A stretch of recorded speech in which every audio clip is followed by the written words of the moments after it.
Digital rape, ये शब्द सुनकर लगा होगा जैसे ये कोई ऑनलाइन अपराध है या सोशल मीडिया से जुड़ा मामला, लेकिन सच्चाई इससे कई ज्यादा गंभीर है।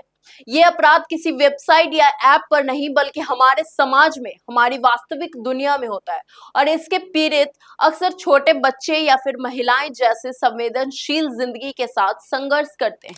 आज हम जानेंगे डिजिटल रेप का असली मतलब क्या होता है, कानून इसमें क्या कहता है और क्यों ये अपराध मानसिक और भावनात्मक रूप से भी उतना ही ज्यादा गंभीर है जितना कोई अन्य यौन शोषण। दरअसल पिछले कुछ सालों में देश भर की अदालतों से ऐसे कई फैसले आए हैं जिसमें डिजिटल रेप शब्द का इस्तेमाल किया गया है। और कुछ दिन पहले गौतम बुद्ध नगर जिला न्यायालय ने 13 अगस्त 2025 को डिजिटल रेप के एक मामले में आरोपी को आजीवन कारावास की सजा सुनाई है। इस तरह साल 2014 का एक और ऐसा ही मामला सामने आया था जहां दिल्ली में एक ट्यूशन टीचर के रिश्तेदार प्रदीप कुमार पर 4 साल की बच्ची के साथ यौन हिंसा का आरोप लगा था। साकेत कोर्ट ने 2021 में उसे दोषी मानते हुए 20 साल की सजा दी थी। वहीं दिल्ली हाई कोर्ट ने इसे डिजिटल बलात्कार करार दिया था। दरअसल कानून की भाषा में डिजिटल का मतलब उंगली होता है या लैटिन शब्द डिजिटस से आया है जिसका अर्थ है उंगली।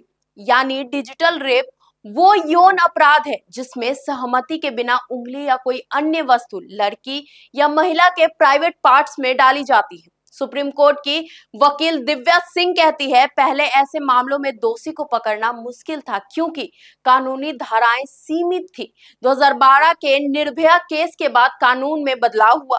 पहले धारा 375 के तहत केवल पेनिस का वजाइना में प्रवेश ही रेप माना जाता था, लेकिन अब उंगली या अन्य वस्तु के प्रवेश को भी रेप ही माना जाएगा और इसके लिए सख्त सजा का प्रावधान भी बना हुआ है। 2013 के क्रिमिनल लॉ अमेंडमेंट एक्ट के बाद आईपीसी की धारा 375 में बदलाव हुआ है। अब डिजिटल पेनिट्रेशन को भी साफ तौर पर रेप माना जाएगा और 2023 में लागू हुई भारतीय न्याय संहिता के तहत आईपीसी धारा 375 के बीएनएस की धारा 63 में बदल दिया गया है। डिजिटल रेप का बीएनएस की धारा 63 बी के तहत आता है। सजा की बात करें तो धारा 64 के तहत 10 साल से आजीवन कारावास तक की सजा हो सकती है। धारा 65(2) के तहत 12 साल से कम उम्र की बच्ची के साथ होने वाले डिजिटल रेप में कम से कम 20 साल की सजा, अधिकतम आजीवन कारावास या मृत्यु दंड भी हो सकता है। अगर कभी डिजिटल रेप के मामले सामने आए तो पुलिस को तुरंत कदम उठाना होता है, जिसमें मेडिकल एग्जामिनेशन कराना, फॉरेंसिक सैंपल इकट्ठा करना और सर्वाइवर का बयान दर्ज करना शामिल होता है। कई बार मेडिकल रिपोर्ट में लिखा जाता है कि कोई चोट नहीं है, जिससे केस कमजोर दिख जाता है, लेकिन दिव्या सिंह कहती है प्राइवेट पार्ट्स में चोट होना जरूरी नहीं है। कानून में रेप की परिभाषा में इसे शामिल किया गया है। ये जानने की सभी को जरूरत है कि डिजिटल रेप भी मानसिक और भावनात्मक प्रभाव भी रेगुलर रेप जितने ही गंभीर होते हैं।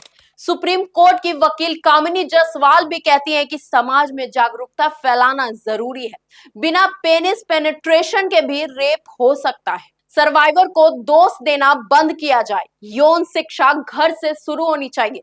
गुड टच, बैड टच जैसे महत्वपूर्ण सबक बच्चों को जरूर सिखाएं। यही नहीं, स्कूल और कॉलेजों में भी इस विषय पर शिक्षा और समझ जरूरी है ताकि बच्चे अपने अधिकार और सुरक्षा समझ सकें। तो आप समझ गए होंगे, डिजिटल रेप कोई ऑनलाइन अपराध नहीं है, ये एक गंभीर यौन अपराध है जिसमें उंगली या किसी वस्तु का सहमति के बिना इस्तेमाल किया जाता है। कानून अब इस अपराध के लिए सख्त है और दोषियों को भारी सजा मिलती है। आपको ये जानकारी कैसी लगी कमेंट करके हमें जरूर बताइए। अगर आपको ये वीडियो पसंद आई हो तो चैनल को लाइक करें, शेयर करें, सब्सक्राइब करना बिल्कुल ना भूलें। तब तक के लिए धन्यवाद।